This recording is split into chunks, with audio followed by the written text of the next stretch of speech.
Welcome to the Future Humans podcast with Jean Houston and Anneloes Smitsman, the co-authors of the Future Humans trilogy. Hello there, I'm Jean Houston.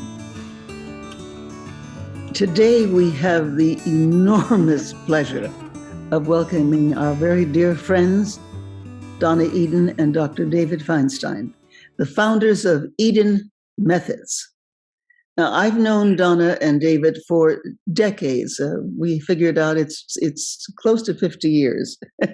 And they are truly the most remarkable pioneers for creating the new pathways in consciousness. And with consciousness, energy healing and energy healing psychology. I mean, they have actually built one of the world's largest and most vibrant organizations, teaching the hands-on use of energy medicine through the Eden Method. Their 1,600 and more certified practitioners are serving tens of thousands of clients and teaching hundreds of classes in the United States, Canada, Latin America, Europe, Asia, Australia. Their most recent book, The Energies of Love, became a New York Times bestseller. Now, something about Donna that most of you may not know. Donna has been able to clairvoyantly see the body energies her entire life. I mean, I think since she was a child, yes. And her abilities as a healer are legendary, as is her book, Energy Medicine. Dr. David is a pioneer in developing innovative therapeutic approaches, leading to 9 national awards for his books on consciousness and healing. Anneloes and I have been meeting with Donna and David almost every week online since November 2020, wasn't it? As we explored our common passions and concerns for the state of the world and the role of humanity. Clearly, everything needs an upgrade. We've invited them to our podcast to make you all who are listening in, watching, are part of this. We want you to really participate in these extraordinary, revolutionary, and evolutionary discoveries. So you will be part now of the amazing conversations that have grown not just from our long friendship, but also our own consciousness and understanding. As David shared in one of our calls, the broader goal we share is to generate hope that the future human is indeed where evolution is heading, and to offer inspiration for steps one can take seriously and personally to help move it forward. So this brings me to my first question for you both, and perhaps you can respond to this first, Donna, and then David. I was part of your incredible, revolutionary, wildly original course, the Diamond Inlay, last year.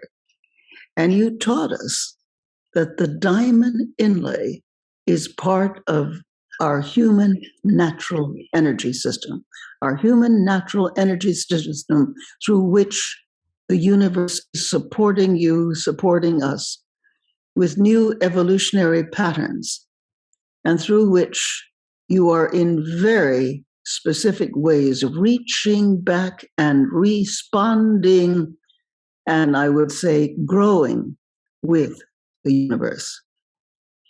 And I think what you've been doing is giving us very specific evolutionary exercises for actually cultivating the development of this incredibly most important energetic structure, which I believe allows us to enter into the evolutionary process itself. And perhaps when we hope, and I think some of us know, helps us come closer to being the future humans that we are meant to be. For people who don't know much about this, can you help us understand what you mean by energy structures, and in particular, this diamond inlay, and when you first became aware of this. I teach 9 different energy systems of the main energy systems, and they have been evolving alongside us for thousands upon thousands of years. The diamond inlay and different geometrical structures are different. I see them as a part of consciousness expansion. They begin to light up and come alive and respond to the universe, respond to each other, respond to our souls when we expand in our consciousness. So, and I've seen that too. You can even create your own diamonds if you feel like you're stuck and you're not moving forward in values or consciousness, or you can just begin to create a diamond in your field, and it literally will move from your soul out and move out to the universe. And from what everybody has told me, when they've created their own, when they didn't feel that they could do it with their mental capacity, they could do it with their energy, and something began to happen. One way to think about these energy structures, like if you had a magnet over your heart, a magnet that pulls in, say, iron filings, okay, a magnet pulls in.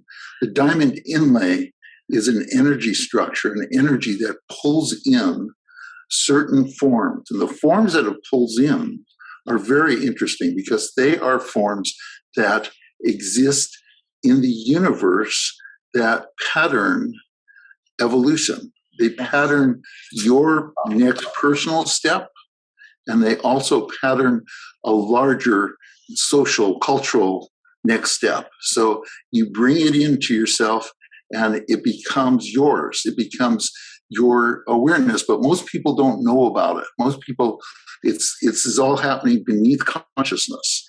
And part of what you do is you teach people how to bring it into consciousness and how to really cultivate that structure so it becomes stronger and a bigger part of people's lives. Yes, thank you. Thank you. He said it well. It's important to know that there is a point of light in the nucleus of every single cell in our bodies. So just like David talking about the magnet attracting the filings, this light in us literally attracts the light. And so it's very easy to begin to grow. It's in my classes, I just teach people how to start literally constructing this construct of the diamond and lay it in your own field. And again, all the other energy systems that we teach about that are really important, they're different though. We've always had them as a part of our evolution, like meridians and chakras and all of the others. This is different. This propels us into the future, and it cannot help but do that because it is full of light, and the light picks up the universal light. Yes. So and it's not like Donna teaches people how to create it. It's already in you, but it's latent. And so she's really bringing it into being so that it becomes part of your life. And the class that Jean mentioned, many of the participants have continued to meet, and they report that they are feeling a new connection with their spiritual foundations, with the universe's spiritual foundations, that there's something larger than their consciousness that is affecting them. And maybe they already had practices and this wasn't new for them, but it strengthened it. It became a more concrete sort of relationship with spirit. I love that. And this is close to my heart. You know, as you both know, we've been exploring this also in our weekly calls, and with Jean and I have been writing about something similar in our second book of the Future Humans trilogy, in Return of the Avatars. We've been calling it your avatar interface. So I have a sense that what you're talking about, the diamond inlay, may well be the same thing as what we're talking about, you know, the avatar interface. We've also said, just as you're saying, it's already innately within you, it's latently there. And it's the capacity of your consciousness to be able to interface also with higher orders of reality and higher orders of possibility. And indeed, precisely for our evolutionary becoming, for our, you know, in order to awaken these future potentials of the emerging new era. So I think it's so exciting how you've both been able to help people now conceptualize this as part also of their own energetic architecture, their own energy systems. You know, even thank you. And this becomes an opportunity to thank the two of you, because Donna taught this course more than a decade ago. And then from our Friday morning talks, it gave us courage to really say it without reservation, to really say how powerful this is, because we didn't want to sound woo-woo. But, you know, after talking to the two of you, we didn't feel woo-woo at all.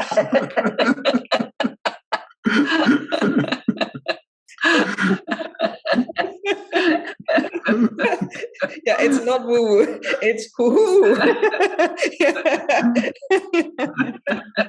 It's great. It's and I've seen it. I've seen how it's, you know, how it's been working, and it's the same with this avatar interface. That's where we understand, and that's indeed, you're right. It's not like a chakra.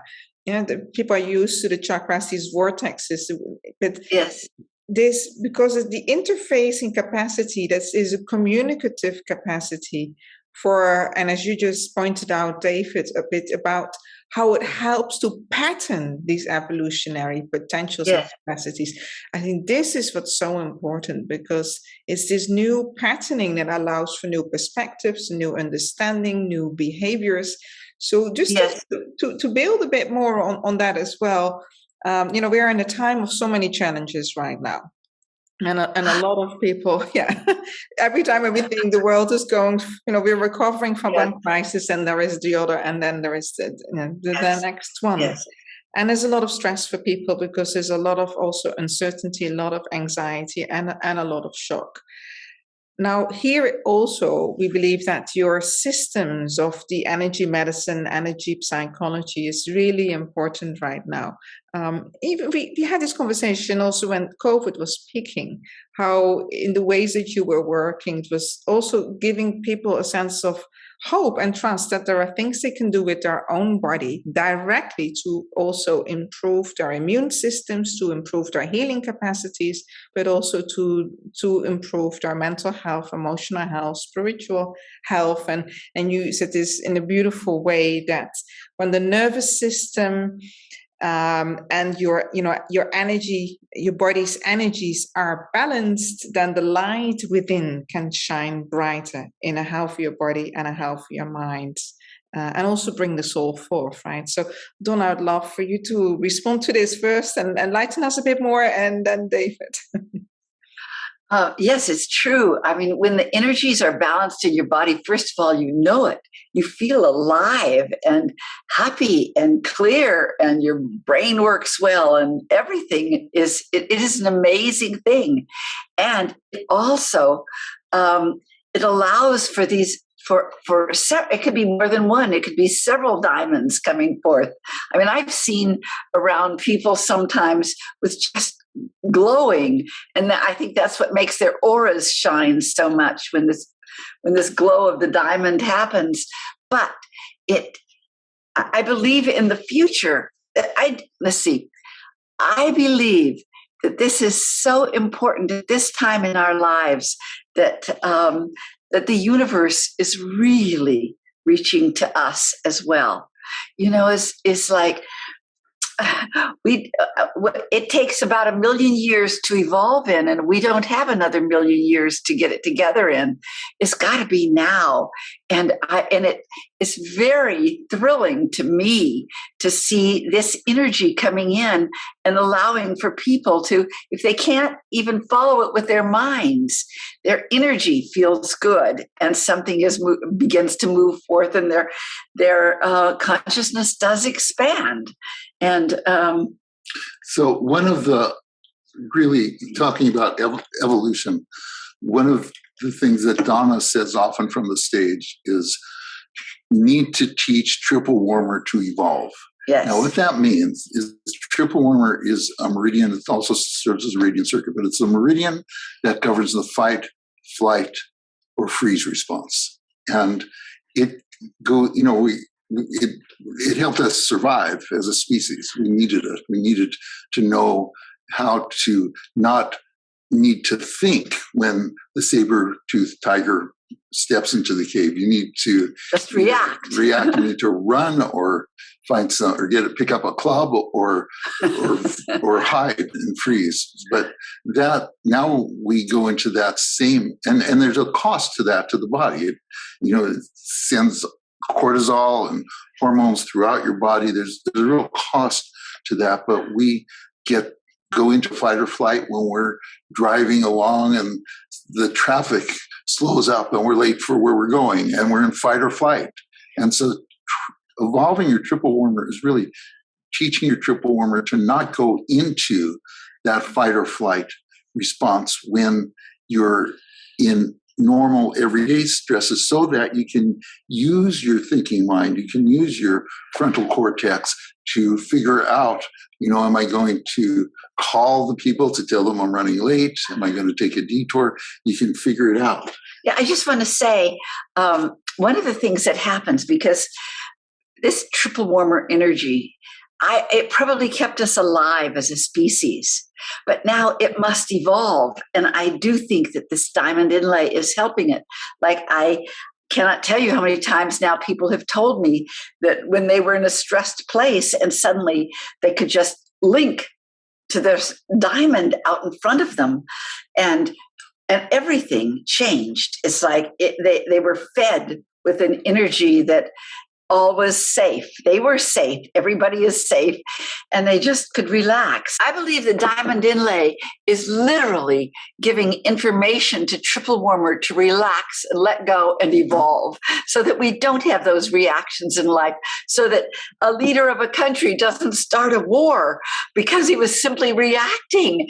It's like, it is amazing to see it on every level, not just out in traffic, but a leader of a country. So the parasympathetic nervous system, one of the main nerves is the vagus nerve, and triple warmer and the vagus nerve act in consort together, but the triple warmer usually wins. And one of the things that the diamond inlay does is it begins to work on the vagus nerve and relax the body so that it feels safe. When we feel safe, change occurs. And so it's really, really important. I think the most important thing in the world right now is for triple warmer to evolve, to know that it is safe, that we're not being threatened by everything that comes along, that we are safe. And beyond diamond inlay and triple warmer, Donna works with 9 major energy systems. And so to go back to your question of what can we do to work with our energies so that we can stay sane in a crazy world, that each of those systems can go out of balance. And what Eden method does is assess which is out of balance and then how to quickly get it back into balance. And sometimes the triple warmer may be keeping spleen meridian from getting into balance. So it's a little more complex than just follow the steps 1, 2, 3, 4, 5. But you can assess it, and when that happens, when it gets back into balance, then you have all your marbles. Then you are able to. It's like static that interferes with a broadcast, that the broadcast of your inner wisdom is being interfered with by the energies being out of balance. So Eden Method is a complete system for helping people to get into balance and stay in balance. And that has implications for how they feel, but it also has great implications for their health, because when kidney meridian is out of balance for a decade, the kidney begins to get ill. And so the whole body's functioning, as well as your mental health, depends on really keeping these systems in a good balance and harmony and flow. And that's what your work's all about. Thank you. This is not only so fascinating, this conversation, from a wealth of conversations I've had with great souls over 50 years, 60 years, this is probably the most important conversation, I think, that I've ever participated in. Not only do you have done, both of you have done extensive work on the uses of energy psychology and the diamond inlay to heal trauma, but to change those incredible deep programs and patterns that hold us back from our greatest self, which is absolutely required in our time if we're not going to continue to destroy the earth. Yes. And many species, of which not the least of which is our own. Yes. Now, I want to talk to you more about your unique understanding of energy psychology as an evolutionary process, and in particular, how to apply all of this to healing personal and collective trauma.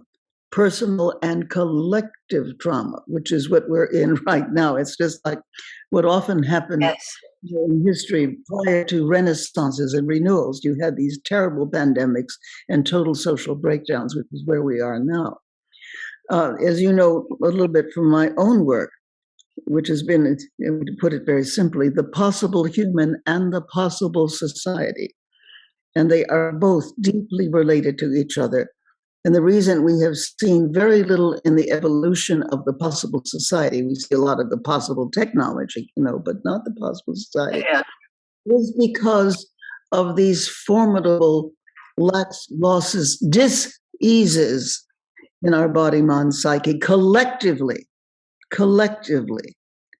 Now, everything that you're saying to me suggests that what happens in the diamond inlay and the rest of your work, so much of your work, actualizes or reactivates the evolutionary potential and the evolutionary cycle. Yes. In such a way that it may be one of the few redeeming forces that is available today. I mean, I'm aware of a lot that's going on, both above and beneath the surface of consciousness. But I know that yours is the only form that I know of that can actually be the difference that makes the difference in this world and time. I feel very strongly about that. And I also feel that this has got to move out into world and time as a very major construct of our survival. Otherwise, we're out of here in about 100 years. So there'll be 10 million of us left, and we will look terrible and be worse. I am so deeply, deeply moved. I also know that people are looking to spiritual answers, but most of the spiritual answers are not ultimately grounded in psychophysical, psychospiritual, psychohistorical activation of the unfolding of the human agenda to one of truth and possibility. I want to know your thoughts about this. Your thoughts. I mean, people say we leave it to God, or we meditate, and these are all good processes, but they are not what I would call jump time processes. We are in jump time, where suddenly all that was isn't anymore, and all that has to come to be is not quite yet. Yes. And I would like you to reflect on this with me about the ways and means that this can be incorporated into the cultural need, the cross-cultural need, so that we may save ourselves, our earth, and our time. That's how important it is. Yes. You know, Jean, I agree so much with what you're saying. I believe that, first of all, energy is the language our bodies speak, and it is the language beyond our bodies. It is a language that nobody's been taught to speak, and it changes everything when you're in touch with that. And the diamond inlay is a part of it. It is the lantern, the light of, and it's. Let me show something. Okay, I'm going to describe it. One of the things I teach people to do in our classes is energy test, because it is not a muscle test. It's just testing the energy. Is it flowing as it needs to, so that you can stay healthy and vital?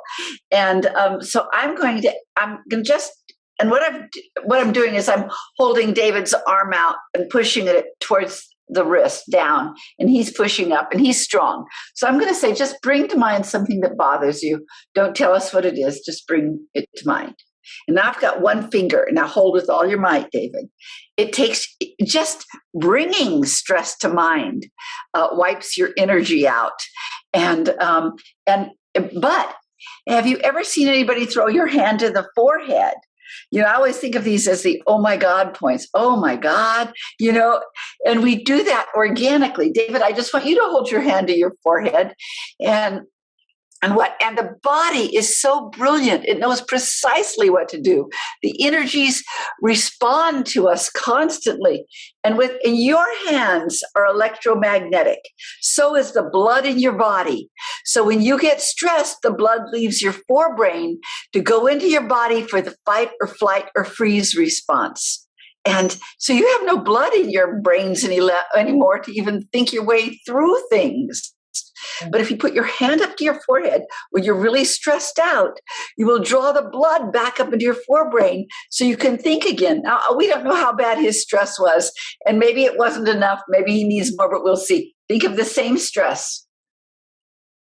What you do is... So I see strong. Yeah, he's very strong this time. You can train your body to be strong in the middle of stress, in the middle of fear. You can lift yourself up out of fear. You can do all of these things.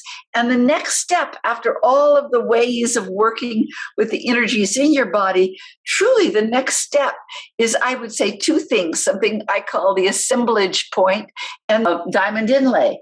And the diamond, it takes you out of yourself. Your energies begin to speak with the universe. You feel more at one with nature, more at one with other people.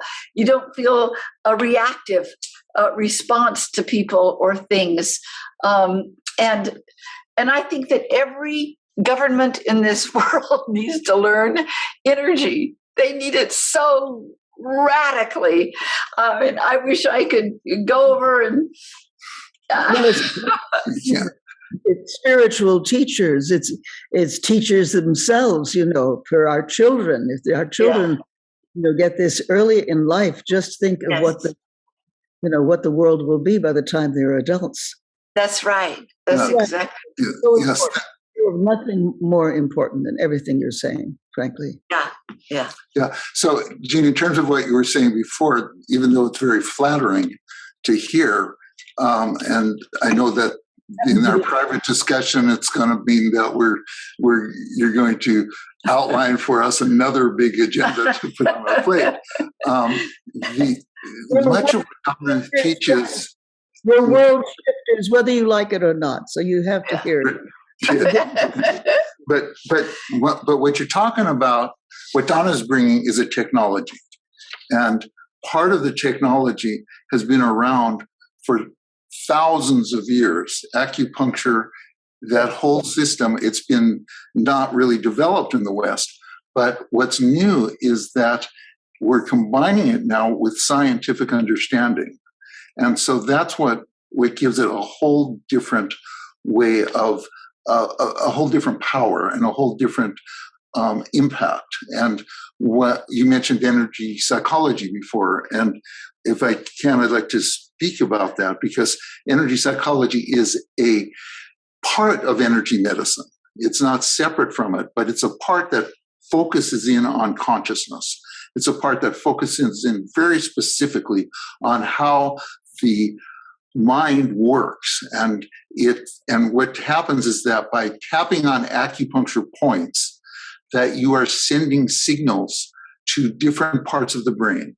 And some of these signals activate the thinking part of the brain, help you be more logical, help you cope with stress better. Others of these signals reduce activation in the primitive parts of the brain, so that when you're under threat, it reduces it. So it's almost, I think, as like knowing these acupuncture points is something like playing a keyboard. You hit this key and something happens, you get a sound, you hit this key, something else happens, and you can really make a symphony out of those keys, a symphony of transformation, a symphony of really bringing out the best in the person. And that's what excites it for me so much, because it's not just acupressure or acupuncture points.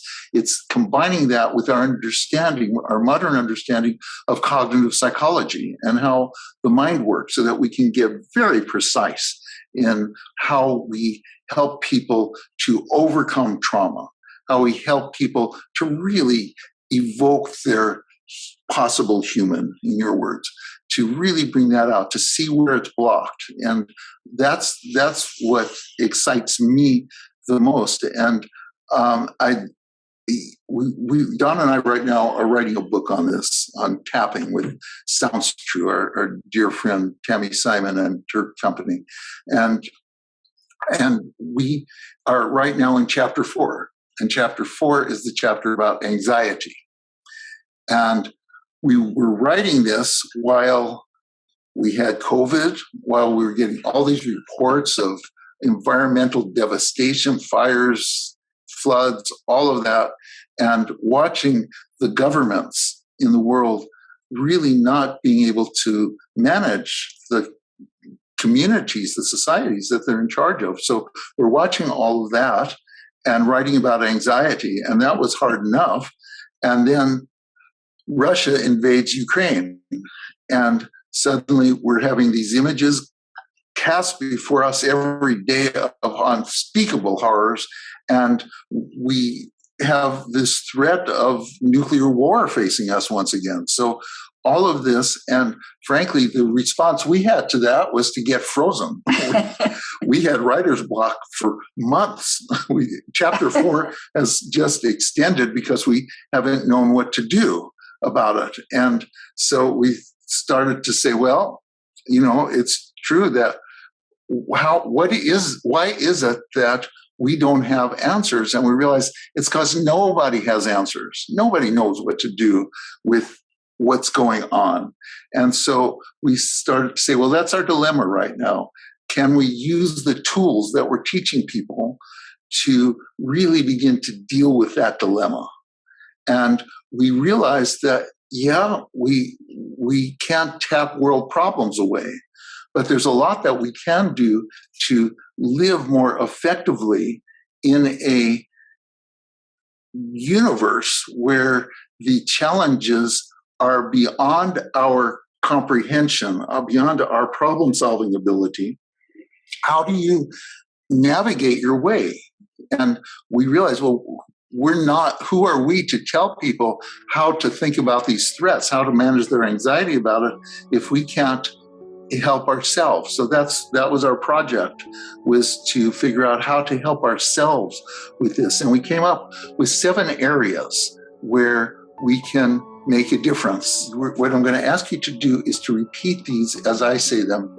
And tap on these triple wormer points. You lay your hand right in the middle of your chest over your heart chakra, and the point is on the outside of the hand, in between the ridges, between the fourth and fifth fingers.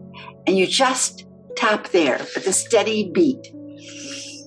Breathe and tap as you say those words or similar words that would fit you. I'm going to say it and then you repeat it, okay? Even though I can't control my destiny or the destiny of humanity. Even though I can't control my destiny or the destiny of humanity, I choose to recognize, marvel at, and surrender to the fundamental uncertainty woven into existence. I choose to recognize, marvel at, and surrender to the fundamental uncertainty woven into existence.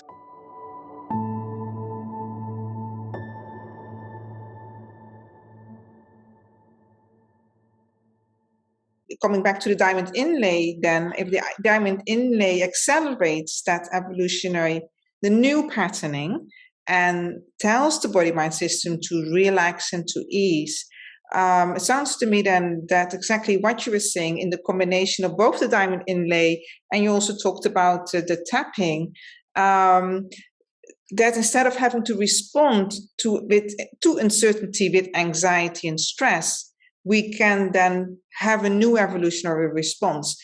Now, help us feel right now what that new evolutionary response will be. So if you're not responding from anxiety, so if uncertainty does not cause anxiety, what would be the kind of way that we would experience uncertainty then? Well, one of the ways that I know that people would experience in the future human, Yes. And it happens in me now, and it happens in others. I see it. There's just a sense of safety in your field. There's a sense of safety, so you don't have to go. You don't have to go into that anxious place, and the mind stays clear, so you can even think of new ways, or you could. For me, I just automatically go into some energy technique that clears everything real fast. The problem is that for most people, anxiety comes up when there really is nothing they could do, and it's not a part of. It's a fight, flight, or freeze response, and we can either fight, flee, or freeze. It's like, be conscious that right on in your heart chakra, somewhere in that place behind your heart chakra, your soul, a big part of your soul exists, and if you go straight out from there, about an arm's length, there is something called, take both hands and go straight out. Yeah. Right there, cupped in your hands, is something called an assemblage point. I didn't give it that name, but it turns out to be a good name. Carlos Castaneda talked about it a lot because it is like a cup, yes, like that, or like a bowl, okay, like a ball in there. Yeah, there you go. Yeah, and inside there is something. This assemblage point assembles together all of who you are, all your values, all your popularity, all your love, all your seeing, all your everything. all my dogs. All your dogs, yeah. All of it is there. And why the diamond inlay is so valuable is that it will sit, there's always one that can sit right beyond the assemblage point and send it out to the world. And so, but the more you're conscious of that amazing, massive light, is like your northern star. The North Star will take you the next step. It can start to grow on you, and you can start to get it more and more and more. If you bring your awareness and maybe you will begin to feel it here. This will feel your soul coming out, and this energy, this amazing energy between your soul, your heart, and this assemblage point. And then right after that is the diamond comes and sprays it around the universe. And it's like the time will come where you'll just be walking or moving through the house and you'll feel that connection. It's an amazing connection that then can be sprayed around the universe. So it's assemblage point that's out here, a little ball that's about 2.5 feet in front of your heart. It is like your North Star. It pulls you towards it. You're always pulling towards it. It pulls you towards it. It is wise. It is your highest calling, is right there in that energy that's right there. And there's a two-way street. So it's pulling you forward. But because the diamond inlay is at the edge of it, the diamond inlay goes in both directions. The diamond inlay brings information from the universe, but it also sends your highest into the universe. So that's what Donna was really encouraging you to do, is to focus on this assemblage point and send it out, send the energy outward. So all that you are is in that little ball of energy. So what's really interesting, again, bringing it back to also the Cosmic Compass game in Return of the Avatars that Rose is discovering with her nephew Olaf. So when they're wearing the avatar suits, they are wearing their Cosmic Compass, and the blue pearl, this little button that activates, is sitting exactly there. So it's like they're touching that on the avatar suit. And when they touch that and they touch the blue pearl, what happens in the game is they start, almost like energy wires, they start to see how everything is connected. And when they touch those wires, it assembles information exactly as you were saying. Yes. Oh, that's it. David, many people feel something calling them. They know that they have next steps to take, not just in their own life, but ways of being productive, creative, and healing of our society itself. But there is a block there. And they also feel, or they may even say, oh, dear God, please open me up. Please help me to know. And then there's already anxiety in the asking and nothing much happens.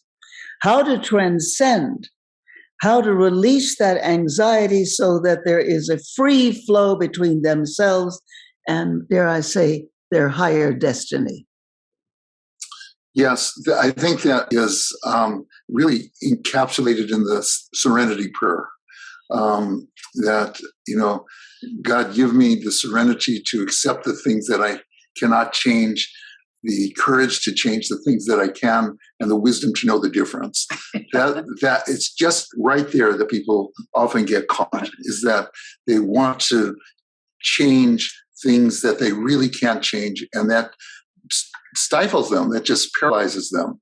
Yet, if you can really free yourself from the anxiety that surrounds that question, then you're able to recognize the things that you can change, that you're able, that you don't need to surrender to the hopelessness of it all, that by recognizing that there are ways I can make a difference in this situation, that opens the doors of perception of what is possible for you.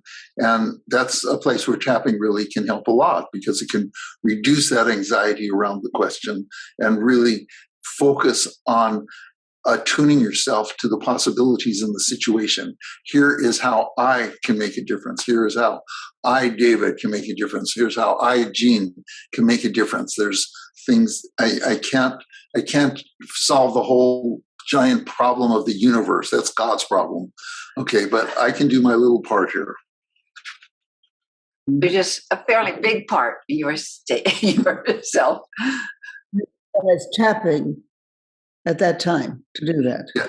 Okay. Yes, there's what we call the basic tapping protocol, and it's got 10 tapping points that we work with, and you can really very quickly shift these kinds of concerns, the energy around it. You're talking about the 10 points. Yes. Sorry, just quickly go through them again. I just want Okay, so the 10 points that we teach in our book, there's different tapping practitioners choose different points, but the ones we use are on the inside of the eyebrows, on the outside of the eyes, under the eyes. Then we jump down to the K27 points, which are right on the collarbone. Then below that, the heart chakra. And then you can tap right on the side of your body. Yeah. And then you go down to the point on the sides of the legs, right in between the knee and the hip. And then finally tap right on the top of the head as the final one. It's the 10th point. Yeah. So those are the points, and you do those along with wording. That's where the cognitive psychology part comes in, is that the wording really is attuned to where you have maybe cognitive distortions or where your hopes are higher than what's possible. So you're tapping on bringing what we call the mental model, so that your life is about adjusting our mental models. That's what evolution of consciousness is. So the final question that we'd love to ask you is for both of you, and just see who wants to share first. What does it mean for you to walk the path of our future human potential? What does it mean for you to be a future human? Oh, well, my hopes are, and I believe it will be, that humans will be able to feel empowered for their own healing, their own vitality, their own confidence in the world, and they will be able to hear the language their body is speaking and be able to do something about it, and be able to take care of themselves and their families or whomever they want. And it will be, and having that kind of sense of empowerment, I think, changes everything. You just feel like all is possible when you are empowered in that good way. And for those people in the world who enjoy power over instead of power with, it changes. When they are truly empowered, they don't want power over others. So I think that no one has really mapped that better than the two of you in your trilogy. Yeah. The first two books of the trilogy are already written, and they really lay it out. Yes. One of the qualities that I think the future human will have is a more direct contact with information that is beyond them, beyond the ego, that the universe speaks to us, but we often don't hear it. We don't know how to hear it. We know what it's like through mystical experiences. We know what it's like through certain psychedelic experiences, but it's not part of everyday life for most people. And so that, I think, is a capacity that is developing. And one of the really important insights that I know is a very good friend of both of you, Ervin Laszlo, who I became a fan of his in the 70s. And he really talks about how our genome, our basic genetic structure, has not changed for at least 200,000 years. Yet, with those same genes, we now are able to think analytically, to really do things with our minds that weren't being done 200,000 years ago. Yet the genes were there to do it. So how did the genes get there? Because they couldn't have gotten there because of natural selection, because nobody was doing self-reflective thinking 200,000 years ago from what we know of history. So how does that happen? So to have faith that encoded in us is this future human that is able to have that connection with the larger story. And I think that the most obvious for the society, that the future human is going to integrate the highest of the female principle of creation with the highest of the male principle of creation. So you're going to have in one person creativity and nurturance and compassion, along with a fierceness to protect. And those combinations, the confidence of the male without arrogance, all of that is going to be in one future human. And I think that there will still be men and women, and there'll be differences, but that there'll be a fundamental connecting of the principles of the feminine and the male in each of us. So that's my hope. Yeah, plus in our society, females will definitely be equal, at least there will be equity between male and females because of what you just said. Yeah, that's really, yes, that's the future evolution of humankind. What you speak of is important in this time where there is great paradox about the genders. And what is gender? How do we engender a transformative understanding of our genes and what we can do with the immense capacities that are built into us, regardless of what our gender is? We are filled with all kinds of possibilities, all kinds of profoundly new ways of reconsidering who and what we are as human beings. And above all, we are filled with the evolutionary potencies that carry us into the next phases. Yes. And that is the perfect completion. Yes. Yes, we want to say thank you to you both. We're so glad you are writing your books, and it's so important, and getting out to the world more and more, and doing these podcasts is so valuable, I think, for people to get it.